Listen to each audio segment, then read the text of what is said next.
संस्कारों की सीरीज हम बात कर रहे थे। सनातन धर्म में 16 संस्कार हैं। आज उसकी लास्ट पार्ट है और ये स्टार्ट होता है गर्भाधान अर्थात कंसेप्शन से लेकर के, और जो लास्ट है तो वो है हमारा डेथ होता है। तो यजुर्वेद का मंत्र है भस्मांतम शरीरम। ये बॉडी की बिगिनिंग पॉइंट होती है गर्भाधान से, कंसेप्शन से, और बॉडी नष्ट होता है भस्म होने के साथ ही, अर्थात जब वो जल जाता है। इस बीच में जो रहता है वो हमारी लाइफ है। ये अंत्येष्टि संस्कार का क्या मतलब है? इसमें दो वर्ड है, अंत। अंत कहते हैं एंड, फाइनल। इष्टि कहते हैं यज्ञ को, जो हवन आप करते हैं उसी को इष्टि कहते हैं। तो अंत्य प्लस इष्टि, अंत्येष्टि मतलब लास्ट हवन, लास्ट राइट। वैसे और भी इसके बहुत सारे नाम है। इसको दाह संस्कार भी कहते हैं। दाह मतलब जलाना, जलाने का सेरेमनी। नरमेध या ऐसा यज्ञ जिसमें मनुष्य को ही आहुति दी जाती है एज ए बॉडी। या इसको पुरुष याग, ऐसा याग, ऐसा हवन जिसमें पुरुष या मनुष्य की बॉडी को ही ऑफरिंग के रूप में डाली जाती है। तो अभी तक जितने संस्कार थे सैक्रमेंट से, उसमें हर सैक्रमेंट में आपको हवन करना होता है, और हवन में आप घी, सामग्री आदि बहुत कुछ चीजें डालते हैं। और हर स्पेशली संस्कारों के जो हवन होते हैं उसमें अलग अलग चीजें भी डालने का विधान होता है। पर जो लास्ट राइट है उसमें उन सब चीजों के अलावा, वही घी सामग्री के अलावा एक चीज और डालनी होती है, वो है आपकी हमारी खुद की बॉडी। वो आग में डालते हैं। ये बॉडी ही जब ऑफर्ड हो जाता है, अब इसका कोई जरूरत नहीं है, तो ये है अंत्येष्टि या लास्ट राइट या लास्ट यज्ञ ना, या फाइनल हवन, जिसमें आपके शरीर को आहुति दी जाती है। जैसे महाभारत में सुंदर डायलॉग है युधिष्ठिर और यक्ष के बीच में। तो यक्ष बहुत सारे क्वेश्चंस पूछते हैं युधिष्ठिर को। वो स्टोरी आपने जानी होगी कि वो पानी ढूंढने के लिए जाते हैं एक तालाब में, प्यास लगता है। तो पांडव का एक एक भाई जाते हैं। जब वो तालाब के पास पहुंचते हैं पानी के लिए, तो वहां पेड़ पर बैठा हुआ एक अजीब सी स्ट्रेंज चीज, वो उनसे बोलता है पानी तभी ले सकते हो जब मेरे क्वेश्चन की जवाब दो। तो किसी ने सुना नहीं, पानी लाने गए तो सब मर जाते हैं। आखिर में युधिष्ठिर जाता है, तो युधिष्ठिर को भी सेम कंडीशन देते हैं। तो युधिष्ठिर कहता है चलिए पूछिए। तो उसके बाद एक बहुत इंटरेस्टिंग ब्यूटीफुल कन्वर्सेशन होता है। उसको कहते हैं यक्ष युधिष्ठिर संवाद। संवाद मतलब डायलॉग। हर एक को जरूर पढ़ना चाहिए। वो कोई स्पिरिचुअलिटी से लेन देन नहीं है, डे टू डे लाइफ से जुड़े हैं। आप गूगल भी कर सकते हैं, महाभारत यक्ष युधिष्ठिर संवाद। तो उसमें यक्ष, उनमें से एक सवाल है कि किम आश्चर्यम, दुनिया में ऐसी कौन सी चीज है जो बहुत ज्यादा वॉफुल है, बहुत बहुत वंडरफुल है। तो युधिष्ठिर आंसर देते हैं अहन्यहनि भूतानि गच्छन्ति हयमालयम शेषास्थावरम इच्छन्ति किमाश्चर्यमितः परम। कहते हैं रोज, एवरी डे कितने सारे क्रिएचर्स मर जाते हैं। हिमालय मतलब द अबोर्ड ऑफ डेथ, मर जाते हैं। उसके बावजूद भी जो बचे हुए हैं वो मन ही मन यही सोचते हैं शायद मैं ही अमर रहूंगा, है ना। नहीं, शायद मुझे मौत नहीं आएगी। और हमारे हाव भाव, बॉडी लैंग्वेज वैसे ही होते हैं। मतलब अंदर से हम ये एक्सेप्ट नहीं कर पाते हैं कि सचमुच मेरी मृत्यु होगी, और तैयारी भी उसी तरह रखते हैं जैसे हम आगे और 2-4 हजार साल तक जीने वाले हैं। और इतिहास, अगर आप हिस्ट्री देखें या पुरानी कहानियां देखें, दुनिया में किसी भी हिस्ट्री, जिन लोगों ने मौत को माना नहीं, बोला कि मैं मौत को जीत जाऊंगा, मौत मेरा नहीं बिगाड़ सकता, उनकी मौत सबसे ज्यादा दर्दनाक हुआ है, ज्यादा पेनफुल हुआ है। पेनफुल क्यों? जब आप किसी चीज को एक्सेप्ट करने को तैयार नहीं, वही चीजें आपके ऊपर आए तो आप ज्यादा ज्यादा दर्द फील करते हैं, है ना। अगर किसी के मन में ये विचार है कि मैं कभी बीमार पड़ ही नहीं सकता, उसको छोटी सी भी बीमारी हो उसको दर्द ज्यादा होने लगता है। तो जब आप मेंटली प्रिपेयर्ड होते हैं कि ये पार्ट ऑफ लाइफ है, ये होना ही होना है, इसी तरह जब लाइफ में प्रॉब्लम्स आता है, जैसे हमारे में से ज्यादातर लोग ये कंप्लेन करते हैं, मेरे ही साथ क्यों हुआ, मेरे तुम्हारे साथ नहीं होगा तो किसके साथ होता, पड़ोसी के साथ होता वो भी वही बोलेगा कि मेरे साथ क्यों हुआ। सबके साथ होता है, किसी से कम होता है, ज्यादा होता है। हमारे में से कोई भी कोई स्पेशल पास लेकर नहीं आया कि उसके साथ कुछ चीजें नहीं होगी या होगी। We are all part of nature. हम इस यूनिवर्स में, कॉस्मोस में नेचर के पार्ट हैं।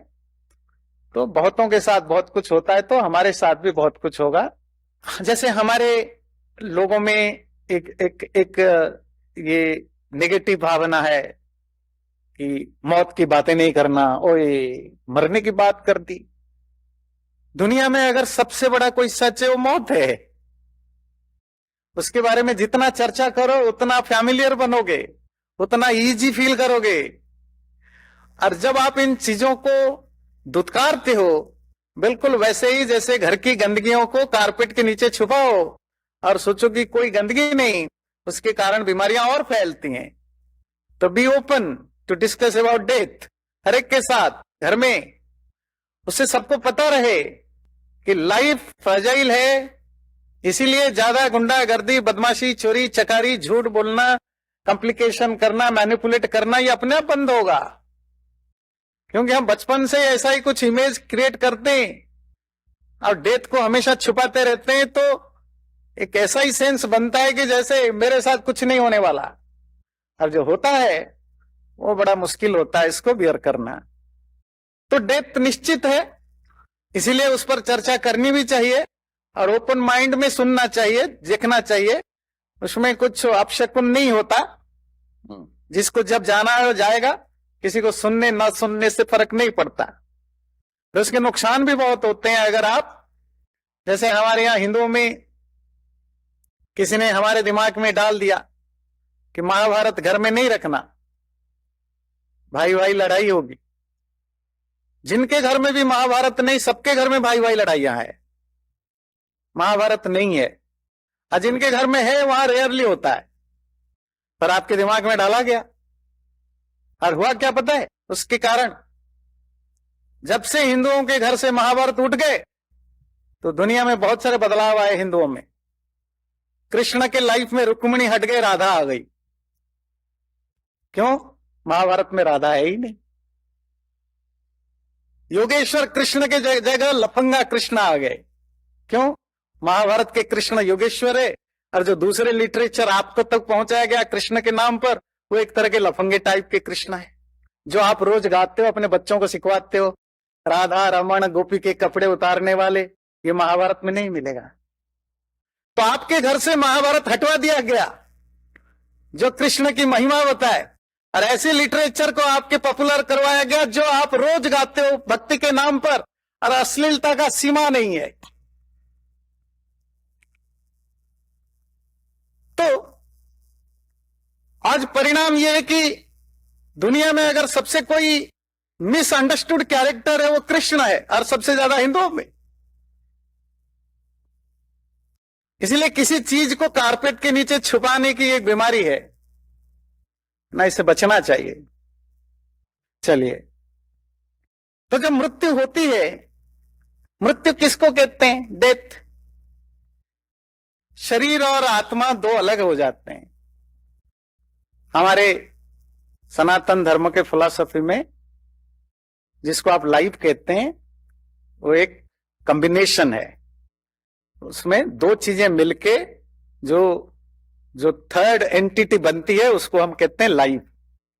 एक होता है फिजिकल बॉडी जो मैटेरियल है, एक होता है आत्मा कॉन्शस जो चेतना है। दोनों एक दूसरे से बिल्कुल अपोजिट है, पर जब दोनों मिलते हैं एक थर्ड टाइप ऑफ एंटिटी बनता है जिसको हम कहते हैं लाइफ। इसलिए दुनिया में कहीं भी आपको लाइफ मिले, पेड़ पौधों में, वायरस में, है ना, बैक्टीरिया में, कहीं भी इंसान, पशु, पक्षी, हिंदू धर्म के धर्मशास्त्रों के अनुसार वो सब में आत्मा है। तो लाइफ इज सिम्टम बिकॉज उसके बिहाइंड जो है एक सोल या आत्मा है, चेतना है। तो जिसको आप डेथ कहते हैं वो separation of body and soul. आत्मा जब शरीर को किसी कारण अनफिट समझ के छोड़ देता है तो वो बॉडी को हम डेड बॉडी कहते हैं, डेथ कहते हैं। और आत्मा अपने दूसरे लाइफ के ढूंढने में चलता है परमात्मा की व्यवस्था में। उसको जैसा उसका कर्म है, जैसे उसके एक्शंस हैं, उसके अकॉर्डिंग उसको नया जन्म मिलेगा। अब शरीर जो है वो बेकार है, तो शरीर हमारे लिए यूजलेस है। तो इसीलिए इसको बेस्ट है कि इसको अच्छी तरह हम डिस्पोज कर दिया जाए। और डिस्पोज करने की बेस्ट तरीका है आग में जला दिया जाए, मिनिमम पॉल्यूशन है। दुनिया में वैसे किसी भी रिलीजन का हो, क्योंकि बॉडी एक मैटेरियल चीजें हैं, उसको डिस्पोज करने की 4 ही तरीका है दुनिया में, है ना। मिट्टी में, पानी में, आग में या हवा में। जब आप उसको जमीन के नीचे गाड़ते हैं तो वो मिट्टी में डिस्पोज होता है। जब कुछ लोग पानी में बहा देते हैं तो पानी में डिस्पोज होता है, ज्यादा टाइम लगता है। जो आग में जलाते हैं वो आग के थ्रू डिस्पोज होता है। कुछ लोग खुले आसमान में या जैसे बहुत सारे जगह रेगिस्तान में, जैसे जो डेजर्ट एरिया है तो वहां रेगिस्तान के बीच में छोड़ आते हैं ना, वो अपने आप वहां सूख सूख के नष्ट हो जाए। तो अलग अलग ट्रेडिशन में अलग अलग, कुछ तो जैसे आपकी जोरास्ट्रियन ट्रेडिशन है, वहां एक ऊंची सी टावर होता है, तो टावर के ऊपर बॉडी को रख लेते हैं और वहां जो गिद्ध होते हैं, गिद्ध, वो उसको खाते हैं और उसी तरह नेचुरली वो डिस्पोज्ड होता है। पर आजकल क्योंकि आप जोरास्ट्रियन को ईरान से साफ कर दिया, सबको मुसलमान बना दिया, बेचारे गिने चुने कुछ इधर उधर रहे, कुछ भारत में हैं मोस्टली और कुछ अमेरिका वगैरह में हैं, तो अब उनका वो ये सिस्टम थोड़ा कॉम्प्लिकेटेड है, तो इसलिए वो अब चल नहीं पाता है। तो दुनिया में मोस्टली ये 4 नेचुरल वे है बॉडी को डिस्पोज करने के लिए। जो हिंदू धर्म में जलाने की जो राइट है, वो उसकी क्या सिग्निफिकेंस है उसको समझने के लिए हमें दुनिया भर में अलग अलग कल्चर में किस तरह डिस्पोज किया जाता है, उसके बैकग्राउंड में क्या फिलॉसफी है, वो समझना थोड़ी जरूरी है। अब जितने भी अब्राहमिक रिलीजन है, मतलब जुडाइज्म है, क्रिश्चियनिटी है या इस्लाम है, वो उनको दफनाया जाता है। क्यों दफनाया जाता है? क्योंकि वो body is now should rest in peace. कब तक? क्योंकि तीनों अब्राहमिक रिलीजन में उनकी आफ्टर डेथ या पुनर्जन्म का वो नहीं मानते हैं। मोक्ष कंसेप्ट वहां नहीं है, लिबरेशन की कंसेप्ट नहीं है। क्या कंसेप्ट है? फाइनल इटर्नल स्वर्ग या इटर्नल नर्क, और एक ही जन्म है। इसी जन्म के बाद या तो आप फाइनल नर्क में जाओगे या फाइनल स्वर्ग में जाओगे। कब? तो there will be a day of judgment, जिस दिन इनके जो अलग अलग गॉड है, अल्लाह है, मुझे से जो भी है, वो उसके पास सब जाएंगे। जैसे क्रिश्चियनिटी में तो गॉड के पास जब जाएंगे तो गॉड पूछेगा किससे? अपनी प्रोफेट से, जीसस से। जिन जिन लोगों ने तुम्हें प्रोफेट माना है वो सब सीधे जाएंगे हेवन, इटर्नल हेवन, और जिन्होंने नहीं माना सब नरक जाएंगे। That the only criteria. इसी तरह इस्लाम में जिन्होंने अल्लाह के द्वारा बताया गया कुरान को माना है और मोहम्मद को माना है, वो सब जन्नत जाएंगे, बाकी सब दोजख भयानक नरक में जाएंगे। तो ये कब डिसाइडेड होगा? जब डे ऑफ जजमेंट आएगा। Day of judgment will be one day only. History में एक ही दिन होगा। सपोज आज से 10,000 साल के बाद डे ऑफ जजमेंट आएगा, तो जो लोग अभी तक 1 लाख साल से पैदा हो चुके हैं, मर चुके हैं, वो कहां जाएंगे? दे हैव टू वेट, उनको वेट करना पड़ेगा। जो आज भी मर रहे हैं वो वेट करेंगे, किसके लिए? डे ऑफ जजमेंट के लिए। अच्छा, जो स्वर्ग नर्क जाएंगे कैसे जाएंगे? वो अपनी बॉडी के साथ जाएंगे, क्योंकि उनको एंजॉय करना है या दुख भोगना है। तो बॉडी उनका नष्ट नहीं होना चाहिए, इसीलिए वो ग्रेवयार्ड में दफनाते हैं। बात समझ में आती है? और इस आशा के साथ कि जब तक डे ऑफ जजमेंट ना हो तुम यहां रेस्ट करो इन पीस। पर जो कोई Hindu educated, religiously illiterate educated Hindu लिखता है RIP, वो उसको समझना चाहिए कि तुम क्यों लिखते हो, किसकी पीस की कामना करते हो। अब तो जी कहते हैं शांति हवन कराना है ना, क्रिश्चियनिटी और इस्लाम से इन्फ्लुएंस, हवन के साथ भी शांति जुड़वा दिया, जी पिताजी की शांति करवानी है। मतलब हम आधा क्रिश्चियन आधा मुस्लिम तो आधा बन ही चुके हैं वैसे ही अनजाने में, फिर कहते हैं हम सनातनी हैं। तो आपको समझ में आया कि जब तक डे ऑफ जजमेंट नहीं होगा दे हैव टू वेट। अब वो जो सोल उनका कहां जाएगा? बॉडी को तो आपने दफना दिया, तो आत्मा कहां जाएगी? वो वहीं रहेगी आसपास। वहीं से नया कंसेप्ट शुरू हुआ, घोस्ट, भूत, प्रेत। ये क्रिश्चियन और इस्लाम आप मानते नहीं मानते, सबसे ज्यादा तो आजकल हिंदू लोग मानते हैं। आपके किसी भी स्क्रिप्चर में भूत प्रेत का कोई रेफरेंस ही नहीं है। हिंदुओं के किसी भी स्क्रिप्चर में पुराने, मतलब आज से 1000 साल पुराने, जितने लिए 1000 साल से पहले, 1000 साल इसीलिए क्योंकि तब तक हम काफी ज्यादा उनसे सीखने लग गए हैं। किसी भी हिंदू धर्म के पुराने स्क्रिप्चर्स में कोई दूर दूर का रेफरेंस ही नहीं, घोस्ट, स्पिरिट, डायन, चुड़ैल, क्योंकि ये सब चीजें अब्राहिमिक कल्चर की कंसेप्ट है कि आत्मा वहीं रहेगा, आसपास भटकता है, बॉडी ग्रेवयार्ड में दफना हुआ है, और they have to wait till the day of judgment. इसलिए कुछ अच्छे भूत, बुरे भूत भी होते हैं ना भाई। आदमी इंसान अच्छा है तो उसका आत्मा भी आपको कभी कभी हेल्प कर देता है, बुरे भूत आपको तंग करते क्योंकि आत्मा वहां भटकती है। आपके यहां भूत प्रेत कहां से आएंगे भला? आप तो मरने के 8-10 दिन के अंदर जितना टाइम लगेगा एक बॉडी से दूसरे जगह, आपकी तो प्रोसेस स्टार्ट हो चुका है, आप जन्म ले चुके हो।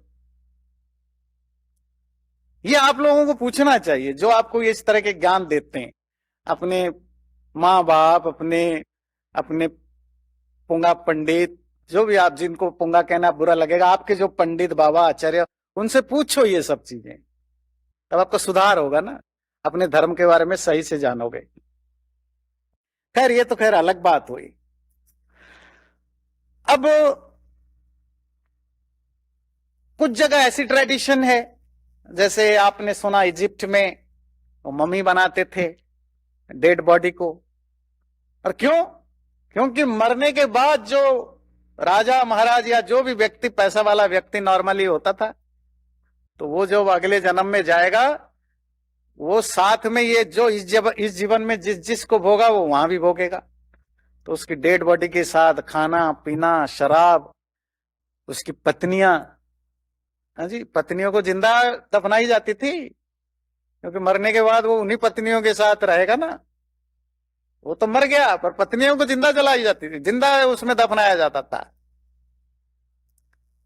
जिसको हम मम्मी देखने जाते हैं पिरामिड वगैरह उसके नीचे, है ना।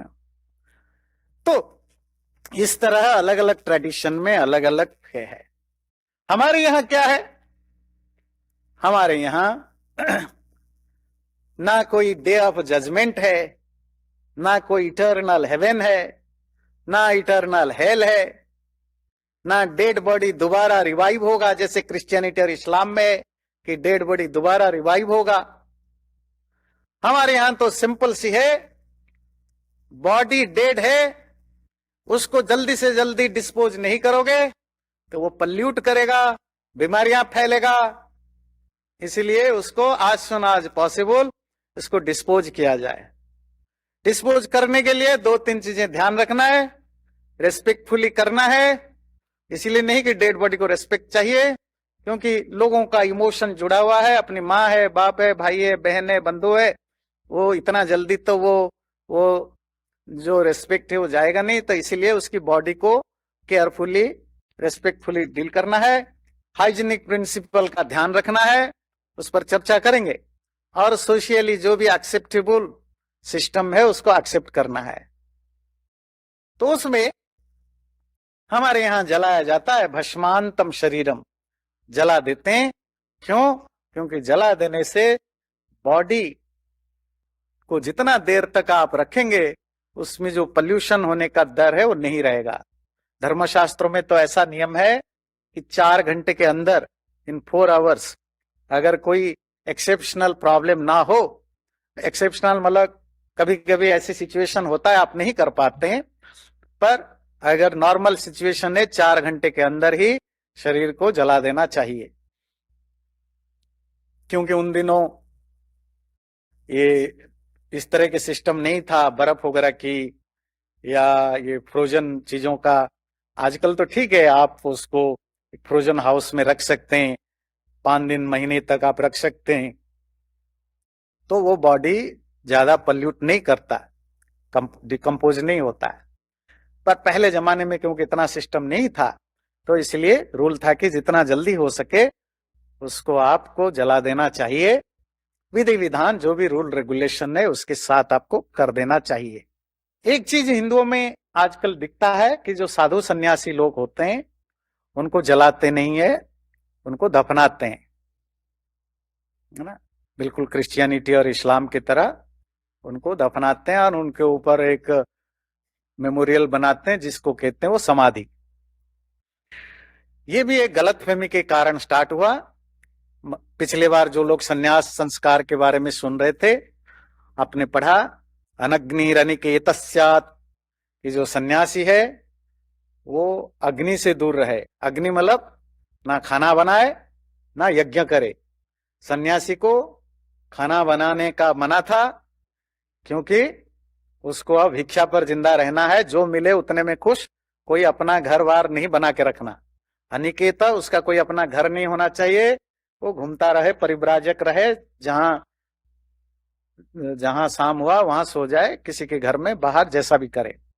ये जो अनग्नि, अग्नि से जुड़ा हुआ नहीं होना चाहिए।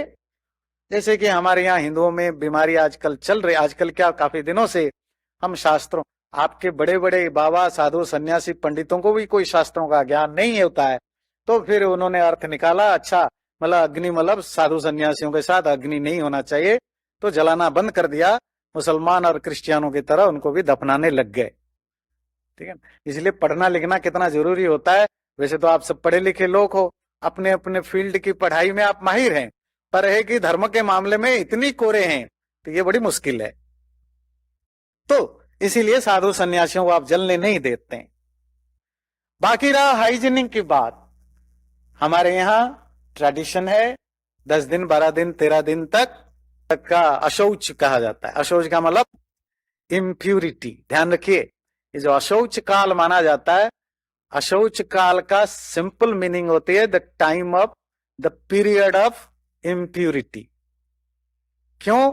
जिसके घर में किसी की डेथ हुआ है, किसी वो वहां बीमार रहा होगा कुछ दिन, आजकल हॉस्पिटल में जाते हैं, पर बहुत लोग घर में भी जाते हैं, तो और वो डेड बॉडी जब घर में आता है, तो जिसके कारण घर में जो उस बीमार व्यक्ति के कारण या उसकी डेथ होने के कारण जो भी घर का इकोसिस्टम गंदा हुआ होगा, वायरस होंगे, दूसरे तरह की प्रॉब्लम होगा, इसीलिए वहां 12-13 दिन तक वहां उनके घर वाले किसी दूसरे को टच नहीं करते, दूसरे वाले भी उसको टच नहीं करते।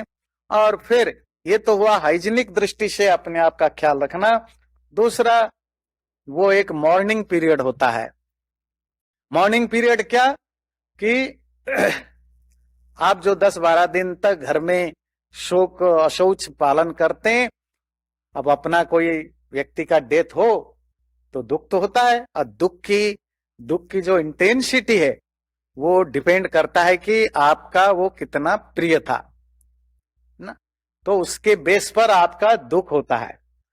कभी किसी के डेथ पर आपको सिर्फ 2 घंटे के भी दुख हो, किसी को 1 दिन का दुख हो, किसी को साल भर, और किसी किसी के डेथ पर तो आप लाइफ लॉन्ग आपको वो चुभता है, वो ट्रॉमा में आप रहते हैं। पर वो जो इनिशियल स्टेज है डेथ के बाद, उस समय आपको चाहिए, लोग कितने डिप्रेशन में जाते हैं, एंजाइटी में जाते हैं, तो हिंदू ट्रेडिशन में बड़ा इंटरेस्टिंग बनाया कि ये 13 दिन तक का आपकी जो शोक पीरियड है, उसमें आपके रिश्तेदार आपके घर में आते हैं, रोज आपका कुछ ना कुछ घर में है ना, तो आप पहले तो धार्मिक विचार चर्चा चलती थी, अच्छी अच्छी सत्संग की बातें होती थी। आजकल गरुड़ पुराण जैसे उटपटांग कहानियां सुनाते हैं, दैट्स ए डिफरेंट थिंग। तो और 12-13 दिन तक अलग अलग एक्टिविटीज होते थे, जप तप होते थे, और घर का माहौल, क्योंकि इतने सारे लोग रहते हैं घर में, होते हैं रिलीजियस स्पिरिचुअल रिलीजियस एक्टिविटीज होती हैं, तो इसीलिए व्यक्ति को उतने ज्यादा ग्रीफ में डूबने का मौका नहीं मिलता, वो चैनलाइज हो जाता है। 10-12 दिन के बाद वैसे ही उसकी 50% से ज्यादा ग्रीफ नॉर्मल हो जाता है, उसके बाद उसको हैंडल करना आसान है। तो ये जो हमारे यहाँ 11-12 दिन तक की जो व्यवस्था थी, एक तो हाइजीनिक की दृष्टि से, और दूसरा था कि जो व्यक्ति दुखी हैं उनका दुख को मिनिमाइज करने का एक नेचुरल प्रोसेस होता था। ये जो अशौचकल का टाइम है, कहीं धर्मशास्त्र में भी कहीं 13 दिन का है, कहीं 10 दिन का लिखा है, किसी शास्त्र में 3 दिन का, कहीं 1 दिन का, और कहीं माना गया कि उस आपने बॉडी को जलाया और उसी समय आप उसके बाद नहा धो लिया, सब ठीक है। आजकल भी हम देखते हैं पंजाब वगैरह में चौथा करते हैं, चौथे दिन ही हो जाता है, कहीं 13 दिन है, कहीं 11 दिन है। ये डिफरेंसेस, ये मैटर ज्यादा नहीं करता कि 13 दिन में ही होना चाहिए, 4 दिन में अगर होता तो सब अलग अलग धर्मशास्त्र अलग अलग नंबर नहीं लिखते। अलग अलग नंबर लिखा मतलब ये कोई ऐसा वेद वाक्य नहीं है कि आपको इतने दिन ही करना है। हर ट्रेडिशन में हर जगह अलग अलग तरीके से नंबर लिया गया। इसका मतलब है कि मोर कस्टम है, कम वो है, डिपेंड करता है कि आपकी घर की सिचुएशन, किस कम्युनिटी में, किस घर में किस तरह आप रहते हैं। जो लास्ट राइट या जिसको हम अंत्येष्टि संस्कार कहते हैं, जिसमें हम क्रिमेट करते हैं, बॉडी को जलाते हैं, और जलाने के बाद बॉडी अपने अपने ओरिजिनल फॉर्म में पंच महाभूतों से, जो 5 बेसिक एलिमेंट से शरीर बना, वो वापस अपने उन्हीं चीजों में मिल जाते हैं, और आत्मा अपनी नए शरीर की तलाश में गया। जो घर वाले हैं वो परमात्मा से प्रार्थना करते हैं कि जो हमारी प्रिय व्यक्ति, उसकी आत्मा को सद्गति मिले। वैसे बाय द वे, जब आप RIP कर लिखते हैं, उसकी क्या अल्टरनेटिव हिंदुओं में क्या कहा जाता है? अगर आपको जानना है हिंदुओं में क्या कहा जाता है, किसी पंडित या ज्ञानी के पास जानने की जरूरत नहीं। आप अपने निहायत गांव में जाइए, बिल्कुल रिमोट एरिया में, देखिए वो क्या बात करते हैं।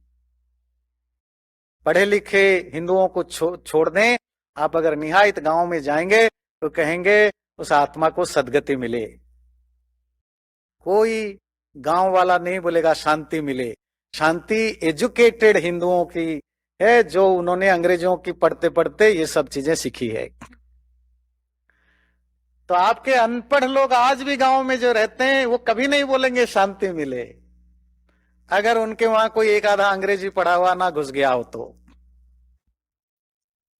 सदगति, सद समझते हैं, अच्छी, गति मतलब life, may this soul get a good life. आमतौर पर हम गुड लाइफ की कामना करते हैं, और अगर वो बहुत स्पिरिचुअली हाई हो, फिर सदगति, the best life. Best life क्या है? मुक्ति मिले उसको, लिबरेशन मिले, परमात्मा में लीन हो जाए, एब्सोल्यूट ब्लिस, परमानंद को प्राप्त करे। पर ये तो लाखों में कोई एक आधा को या करोड़ों में एक आधा को होता है। आजकल ये भी बीमारियां चल गई है कि ब्रह्मलीन हो गए, अब एरा गेरा नथु गेरा सब ब्रह्मलीन हो गए। जैसे ब्रह्मा खालतू में बैठे हैं, उनका जगह खाली पड़ा है, जाओ जी पहुंच गए। मेरे पिताजी ब्रह्मलीन हो गए। बोलते समय जरा शब्दों को भी ध्यान रखो, पिताजी हो गए तो क्या हो गया? तो क्या है कि हम अतिशयोक्ति अलंकार भारतीय लोग ज्यादा आजकल यूज करने लग गए। अतिशयोक्ति अलंकार समझते हैं ना, है ना, ऐसा मेटाफोर जिसमें एग्जाजरेट करके बोला जाता है ना। नहीं तो ये बीमारी हो गई हम लोगों को बढ़ा चढ़ा के तारीफ करने की। अब माँ बाप हो तो ज्यादा ही बढ़ा चढ़ा के करते हैं।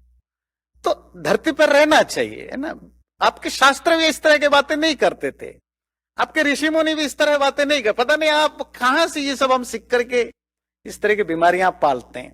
हर चीज में एग्जाजरेट करके बोलने की हमें और एक बीमारी चढ़ी है। ना कोई ब्रह्म में लीन होने वाला है। भाई ब्रह्म लीन तभी होगा जब आप बहुत ज्यादा साधना तपस्या करते हैं, डिटैचमेंट होते हैं, वैरागी होते हैं, तब तो कोई चलो सोच भी सकता है, पॉसिबिलिटी है। आम आदमी कैसे कह दो ब्रह्मलीन, ठीक है, ये प्रार्थना करो कि उसका अगला लाइफ अच्छा हो, परमात्मा से प्रार्थना करो। तो यही हम उसके लिए प्रार्थना करते हैं।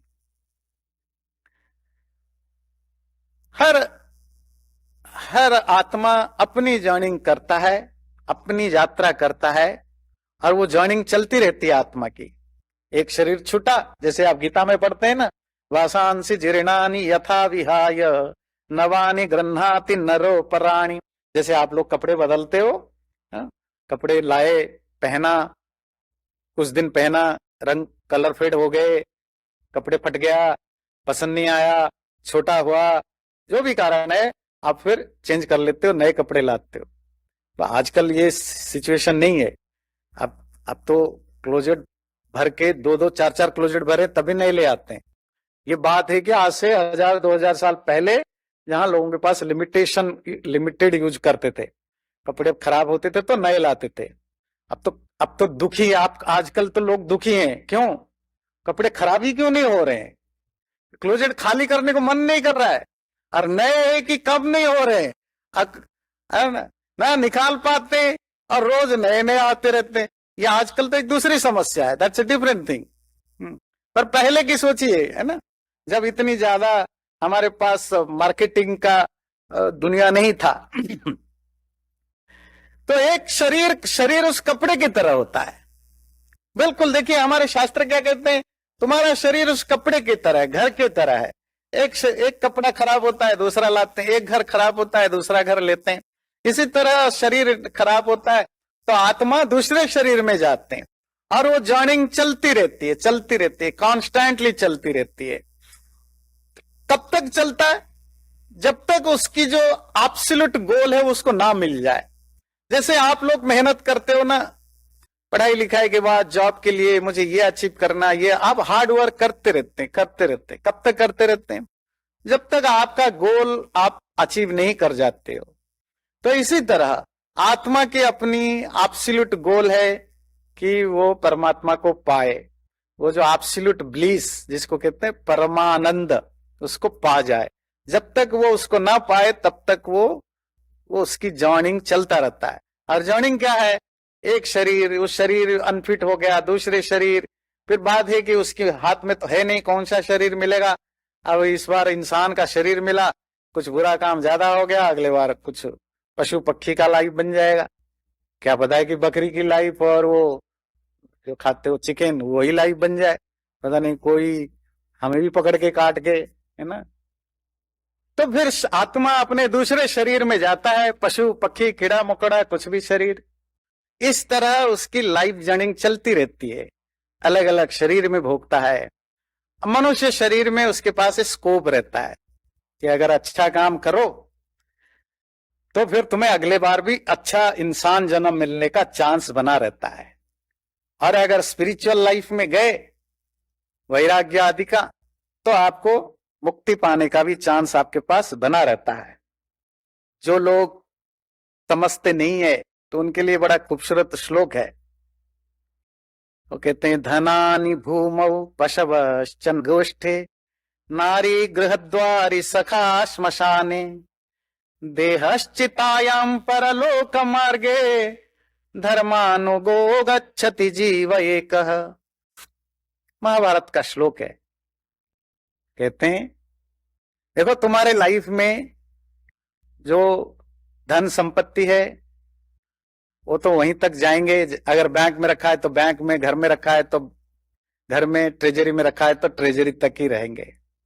पशवश्च गोष्ठे, तो जो तुम्हारे पशु, जो एनिमल वेल्थ है, वो अपने गोठ तक ही रहते थे। नारी गृहद्वारी, तुम्हारी जो पत्नी है वो घर की दरवाजे तक रहता था। सखा श्मशाने, दो स्मशान तक आ जाते थे, क्रिमेशन फील्ड तक आ जाते थे। देहश्चितायाम, और तुम्हारे बॉडी तुम्हारे कब तक साथ देता है? जब तक वो आग ना लग जाए, जल ना जाए। बाकी आगे की जर्निंग तो तुम्हारी अकेली होगी। परलोक मार्गे धर्मानुगोगा क्षति जीव एक, बाकी आगे की जर्निंग तो तुम्हारी अकेली की है। बस तुम्हारे साथ वो लोग साथ देंगे आगे, तुम्हारा धर्म और तुम्हारा अधर्म। जो तुमने जिंदगी भर अच्छा कर्म किया, उसका संस्कार, कर्म संस्कार, वो धर्म के रूप में साथ देगा। वो तुम्हारा फ्रेंड बनेगा। कैसे? तुम्हें आगे के अच्छा जन्म मिलेगा, अच्छा भोग मिलेगा, आदि आदि। और जो तुमने बुरे कर्म किया, बुरा सोच पाला, बुरे कर्म किया, जिसे अधर्म बना, वो अधर्म भी तुम्हारे साथ चलेगा संस्कार के रूप में, और वो तुम्हारे दुश्मन के रूप में जाएगा, तुम्हें दुख देगा, कष्ट देगा, परेशानियां देगा, इस तरह के। तो ये धर्म अधर्म तुम्हारे साथ चलेंगे, बाकी कोई नहीं साथ जाने वाला। यात्रा तुम्हारी अकेली होगी, एक तरफ तुम्हारा धर्म होगा, एक तरफ तुम्हारा अधर्म होगा।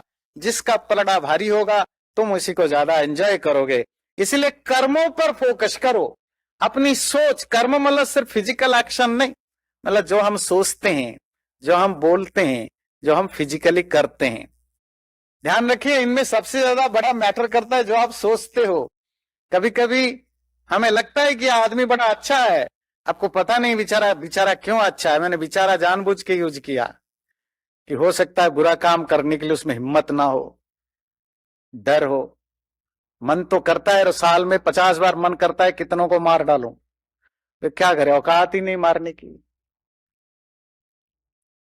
बात समझ में आती है? इसीलिए थॉट बहुत पर ये आप मारो ना मारो, आप लूटो ना लूटो, अच्छा करो ना करो, पर अगर तुम्हारे मन में इस तरह के विचार आते हैं, वो तुम्हारे माइंड को इन्फ्लुएंस करते हैं। साइकोलॉजिकली इसका इम्पैक्ट तुम्हारे माइंड में पड़ता है, तुम्हारे पर्सनालिटी में पड़ता है, और ये सब स्टोर्ड होते हैं। तो ये चीजें, यही कर्म है। तुम फिजिकली जो करते हो, मेंटली जो सोचते हो, ओरली जो बोलते हो, यही कर्म पर ज्यादा फोकस करो, क्योंकि आगे तो यही तुम्हारे साथ चलेंगे, अच्छा या बुरा। एक साधु थे, तो वो एक बार अपने शिष्यों के साथ कहीं जा रहे थे। तो रास्ते में जाते समय एक वो क्रिमेशन ग्राउंड, जिसको श्मशान कहते, मरघट कहते हैं, वो पड़ा। तो जा रहे हैं चल के। वो तो आपको पता है, जो अभी आजकल अर्बनाइजेशन के कारण क्रिमेशन ग्राउंड का पता नहीं चलता, पर आपको पता है रूल के हिसाब से हर गांव के शुरुआत या एंड में एक क्रिमेशन ग्राउंड होता ही होता था। तो जब आप गांव से गांव चल के जाते हैं, रास्ते में तो पड़ता ही पड़ता है। तो वो जा रहे थे, तो उनकी खोपड़ी में पैर लगा। खोपड़ी समझते हैं, जो स्कल है। तो उनके शिष्यों ने कहा, इस बाबा जानते हैं ये किसकी खोपड़ी पड़ी है? बोले किसकी? बोले गांव का जमींदार था ना, वो मर गया था, वो उसकी खोपड़ी है। अच्छा। तो उन्होंने उसको बोला, सॉरी भैया। बोला अंग्रेजी में सॉरी नहीं बोला वो क्षमा किए कुछ बोला होगा तो सॉरी। अच्छा, उसको उठाया खोपड़ी को, फिर सामने 2-4 बार सॉरी बोला। शिष्यों ने कहा, महाराज ये मर चुका है, ये खोपड़ी पड़ी है ना। हाँ ठीक है। तो खोपड़ी को उन्होंने अपनी झोले में रखा और गए। जाकर के घर वालों से बोला, पता है आज मैंने बहुत बड़ा पाप किया। बोले कैसे? ये जमींदार था ना, उसकी खोपड़ी में पैर लग गया। मैंने इसको बहुत सॉरी बोला, पर कुछ कर नहीं रहा है। अब लिया वो खोपड़ी लेके अपने बेडरूम में बिस्तर के पास रखा। अब जब भी वो रूम में जाए, पहले उसको सॉरी बोले। घर वाले भी परेशान हो गए। घर वाले पूछते, भाई ये क्या कर रहे हो ड्रामा? बोले ड्रामा? पता है ये जमींदार था। नहीं, ये भी सुना सुना के थक चुके हैं हम जमींदार था, मर गया है। अरे भाई इसीलिए तो कह रहा हूं, ये जमींदार था, जब जिंदा था ना, इतनी अकड़ में होता था, अगर सर तो छोड़िए, अगर उसके पैर में भी मेरे हाथ लग जाता तो मेरे हाथ कटवा देता, इतना पावरफुल था। और आज उसकी खोपड़ी में मेरा पैर लग गया और मैं सॉरी बोल बोल के थक चुका हूं, माफी नहीं कर रहा है। अब माफ करने के लायक भी नहीं बचा।